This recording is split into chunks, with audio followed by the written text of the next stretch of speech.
নমস্কার, আমি তেজস্বিনী, আর আপনারা শুনছেন রাতের রহস্য। প্রত্যেক শহরের একটা নিজস্ব সত্তা থাকে, একটা আত্মা থাকে। কিছু শহর পরিচিতি পায় তাদের ব্যস্ততা আর আলোর রোশনাইয়ের জন্য, আবার কিছু শহর পরিচিত হয় তাদের ইতিহাসের গভীরে লুকিয়ে থাকা নানা রহস্যের কারণে। আজ আমি আপনাদের নিয়ে যাব ভারতের সবচেয়ে পরিচ্ছন্ন শহর ইন্দোরের এক অন্ধকার গলিতে, যার বাতাসে আজও মিশে আছে এক অজানা ভয়। এমন এক জায়গা যা তার ভয়ানক সব কাহিনী আর মর্মান্তিক দুর্ঘটনার জন্য আজও মানুষের মনে আতঙ্ক হয়ে বেঁচে আছে। সেই জায়গাটার নাম কাজি কি চাল। নামটা শুনে হয়তো মনে হতে পারে এটা একটা সাধারণ পুরানো ঘিঞ্জি এলাকা, কিন্তু সত্যিটা তার চেয়ে অনেক বেশি ভয়ঙ্কর আর জটিল। এটা শুধু একটা জায়গা নয়, বরং এমন এক রহস্যময় কেন্দ্র যেখানে ঘটে যাওয়া ঘটনাগুলো শুধু সেখানকার বাসিন্দাদেরই নয়, বরং পুরো শহরকে বছরের পর বছর ধরে ভয়ে আচ্ছন্ন করে রেখেছিল। কাজি কি চালের গল্পটা ইট পাথরের দেওয়াদের নয়, বরং সেই সব আর্তনাদের যা হয়তো আজও সেখানকার বাতাসে ভেসে বেড়ায়। শোনা যায় কাজি কি চালে অদ্ভুত সব দুর্ঘটনা ঘটত, আর সেই সব দুর্ঘটনা এতটাই ভয়ানক ছিল যে যারা শুনেছে তাদের জ্ঞান হারানোর উপক্রম হয়েছে, আর যারা চক্ষুষও দেখেছে তাদের জীবন চিরকালের জন্য বদলে গেছে। এখানকার ঘটনায় সবচেয়ে বেশি ক্ষতিগ্রস্ত হয়েছিল কম বয়সীরা। একটা নির্দিষ্ট ধাঁচ, একটা রহস্যময় ধারা যা বারবার ফিরে আসত আর পেছনে ফেলে যেত সেই উত্তরহীন প্রশ্ন আর বুক ফাটা কান্না। 2015 সালের একটা ঘটনা এই ভয়ানক ধারার সবচেয়ে মর্মান্তিক অধ্যায় হিসাবে ধরা হয়। হিনা নামের এক 14 বছরের কিশোরী ছিল, প্রাণচঞ্চল, উচ্ছল আর সদা হাস্যময়ী। তার পরিবার অনেক স্বপ্ন নিয়ে কাজে কি চালের একটা বাড়িতে নতুন করে সংসার পেতেছিল। তারা ঘুণক্ষরেও টের পায়নি যে এই বাড়ি তাদের মেয়ের জীবনের শেষ ঠিকানা হয়ে দাঁড়াবে। পরিবারটি ওই বাড়িতে আসার পর থেকেই সবকিছু কেমন যেন বদলে যেতে শুরু করলো। হিনা হঠাৎ করেই চুপচাপ হয়ে গেল, একা একা থাকতে শুরু করলো। তার মুখের হাসি যেন কেউ কেড়ে নিয়েছিল। তার বাবা মা লক্ষ্য করলেন সে প্রায়ই একা একা কথা বলে। কখনো ঘরের কোনায় ঘন্টার পর ঘন্টা বসে থাকত, অদ্ভুতভাবে ঘাড় ঘোরাতো আর এমনভাবে প্রতিক্রিয়া দিত যেন তার সামনে কেউ দাঁড়িয়ে আছে আর সে তার সঙ্গে তর্ক করছে। প্রথমে তারা ভেবেছিলেন হয়তো নতুন জায়গা, বন্ধুবান্ধব নেই, তাই একাকিত্বে ভুগছে অথবা অবসাদের শিকার। তারা হিনাকে শহরের সবচেয়ে ভালো মনস্তত্ত্ববিদকেও দেখিয়েছিলেন, কিন্তু সব রিপোর্ট স্বাভাবিক আসে। ডাক্তার বলেছিলেন আপনার মেয়ের কোনো মানসিক অসুস্থতা নেই। তারপর এক রাত, সেই অভিশপ্ত রাত এলো। পরিবারের সবাই যখন রাতের খাবার খাচ্ছিল, হিনা নিজের ঘরে ছিল। বাবা মা তাকে খাওয়ার জন্য ডাকলেন, কিন্তু কোনো উত্তর এলো না। বেশ কয়েকবার ডাকার পরেও ভেতর থেকে কোনো সাড়া না পেয়ে বাবা আব্দুলের মন অজানা আশঙ্কায় কেঁপে উঠল। তিনি দরজায় ধাক্কা দিতে শুরু করলেন, আর যখন দরজা খুলল না তখন জোরে ধাক্কা দিয়ে সেটা ভেঙে ফেললেন। ভেতরের দৃশ্য যে কোনো মানুষের আত্মা কাঁপিয়ে দেওয়ার জন্য যথেষ্ট ছিল। হিনা মেঝেতে পড়েছিল, তার শরীর বুড়িভাবে পুড়ে গিয়েছিল আর সারা ঘরে কেরোসিনের তীব্র গন্ধ ছড়িয়ে পড়েছিল। তাকে সঙ্গে সঙ্গে এমওয়াই হাসপাতালে নিয়ে যাওয়া হলো। সেখানে জীবন মৃত্যুর মাঝে দুলতে দুলতে কিছুক্ষণের জন্য তার জ্ঞান ফিরল। সে তার মায়ের হাত ধরে যা বলল তা শুনে তাদের পায়ের তলার মাটি সরে গেল। হিনা কাঁপা কাঁপা গলায় বলল, মা, আমি এই বাড়িতে আসার পর থেকেই দুটো পোড়া মেয়ের ছায়ামূর্তি দেখতে পেতাম। ওরা সবসময় আমার সঙ্গে থাকতো। ওরা বারবার আমাকে বলতো তুইও আমাদের মতো পুড়ে যা, আমাদের সঙ্গে চলে আয়। এখানে অনেক কষ্ট, ওখানে শান্তি পাবি। এটাই ছিল তার শেষ কথা। এরপর হিনা চিরদিনের জন্য চোখ বুজল। কিন্তু এই গল্প এখানেই শেষ হয় না। এটা তো শুধু সেই নির্দিষ্ট ধারার একটা অংশ ছিল যা বছরের পর বছর ধরে চলে আসছিল। হিনার আগেও এমন অনেক দুর্ঘটনা ঘটেছে। ধর্মেন্দ্র নামের এক যুবক, যে বন্ধুদের আড্ডার প্রাণ ছিল, হঠাৎ করেই চুপচাপ হয়ে যায়। সেই একই লক্ষণ, একা একা কথা বলা, মন মোড়া হয়ে থাকা। আর একদিন তার পোড়া দেহ তারই ঘর থেকে উদ্ধার করা হয়। মৃত্যুর আগে সেও তার পরিবারকে সেই দুটো পোড়ামের কথা বলেছিল। শুধু তাই নয়, 2013 সালে আতিশা নামের একটি তরুণীও একইভাবে নিজের প্রাণ দিয়েছিল। আপনারা লক্ষ্য করুন, ছকটা একেবারে স্পষ্ট। শিকার সবসময় কম বয়সী, তাদের আচরণে হঠাৎ করে ভয়ানক পরিবর্তন আসত। তারপর তারা জানাতো যে দুটো পোড়া মেয়েকে দেখতে পায়, তাদের সঙ্গে কথা বলে, আর শেষে সেই আত্মারাই তাদের প্ররোচিত করে আত্মহননের পথে ঠেলে দেয়। এখন সবচেয়ে বড় প্রশ্ন হলো, এই দুটো পোড়া মেয়ে কারা ছিল?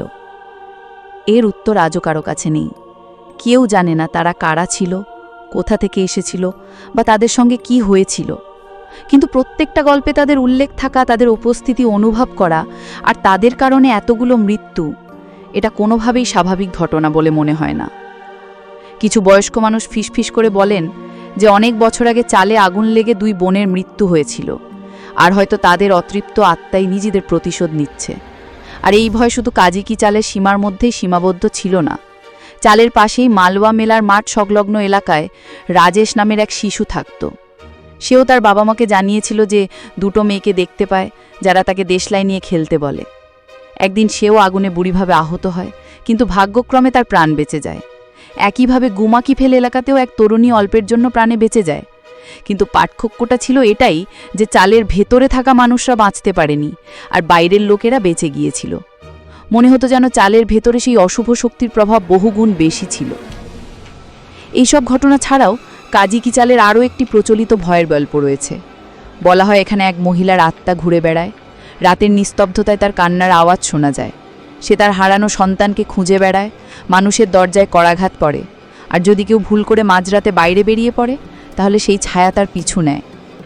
এই ঘটনাগুলো কাজী কি চালের ভয়কে আরও বাড়িয়ে তোলে।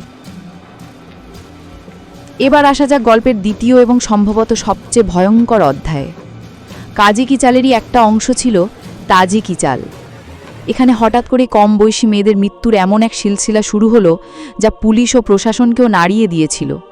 মৃতদের অধিকাংশই 22 বছরের কম ছিল, আর একের পর এক প্রায় 1 ডজনেরও বেশি মেয়ে নিজের প্রাণ দেয়। মৃত্যুর পদ্ধতিও প্রায় একই ছিল।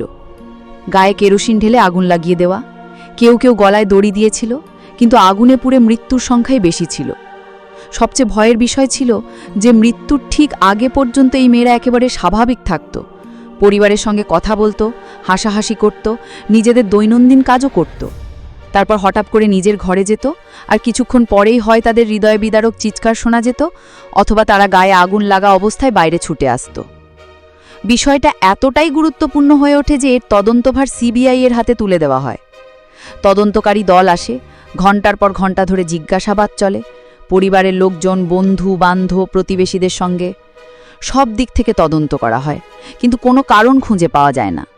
না ছিল কোনো প্রেমের সম্পর্ক, না পড়াশোনার চাপ, না পারিবারিক অশান্তি, কিচ্ছু ছিল না।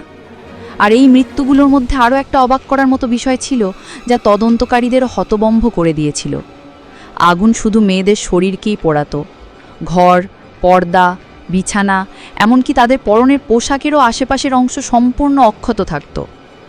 মনে হতো যেন আগুন শুধু সেই নির্দিষ্ট শরীরের জন্যই এসেছিল, আর নিজের কাজ শেষ করে উধাও হয়ে গেছে। মানুষের মধ্যে আতঙ্ক ছড়িয়ে পড়ল। কানাঘুষো শুরু হলো যে এখানে কোনো অশুভ আত্মা রয়েছে, কোনো ছায়া রয়েছে যা শুধু যুবতীদেরই নিজের শিকার বানাচ্ছে। বলা হতে লাগলো যে যে মেয়েগুলো মারা গেছে তাদের আত্মার বাকি মেয়েদের স্বপ্নে এসে তাদেরও নিজেদের সঙ্গে চলে আসার জন্য প্ররোচিত করছে। আতঙ্ক এতটাই বেড়ে গেল যে অনেক পরিবার তাদের মেয়েদের আত্মীয়দের বাড়িতে পাঠিয়ে দিল। অবশেষে যখন বিজ্ঞান এবং আইন উভয়ই এই রহস্যের সামনে হার মানল, তখন মানুষ বিশ্বাসের আশ্রয় নিল। এলাকার বাসিন্দারা চাঁদা তুলে গলির মোড়েই একটি মন্দির তৈরি করলেন। তাদের বিশ্বাস ছিল হয়তো ঈশ্বরীয় শক্তি তাদের এই অশুভ শক্তি থেকে রক্ষা করতে পারে। আর অদ্ভুত ব্যাপার হলো 2015 সালে হিনার মৃত্যুর পর থেকে, অর্থাৎ মন্দির তৈরির পর থেকে, কাজী কি চালে এমন কোনো ঘটনা আর ঘটেনি। মন্দির তৈরির ফলেই কি সব থেমে গেল, নাকি সেই অভিশপ্ত ধারা নিজে থেকেই শেষ হয়ে গেল? এটা আজও একটা রহস্য। সুতরাং সব মিলিয়ে কাজী কি চালের গল্প আমাদের এটাই বলে যে কিভাবে একটা জায়গার পরিচিতি বদলে যায় যখন তার সঙ্গে বারবার মৃত্যু, বিপর্যয় আর রহস্যময় ঘটনা জড়িয়ে পড়ে। আজ ইন্ডোর তার পরিচ্ছন্নতার আধুনিকতার জন্য পরিচিত, কিন্তু সেই ঝলমলে শহরের এক পুরানো অংশে আজও কাজী কি চালের আতঙ্ক বেঁচে আছে।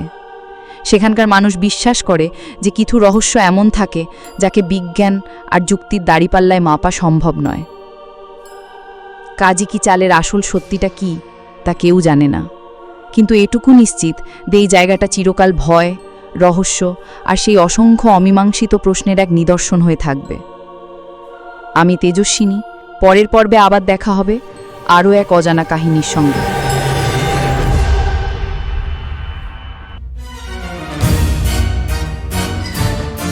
শোনার জন্য ধন্যবাদ। আপনারা শুনছিলেন রাতের রহস্য। প্রতি শুক্রবার শুনুন বিশালের গম্ভীর কণ্ঠে, আর প্রতি শনিবার তেজস্বিনীর শিহরণ জাগানো কণ্ঠে, শুধুমাত্র ইউটিউবে রাতের রহস্য।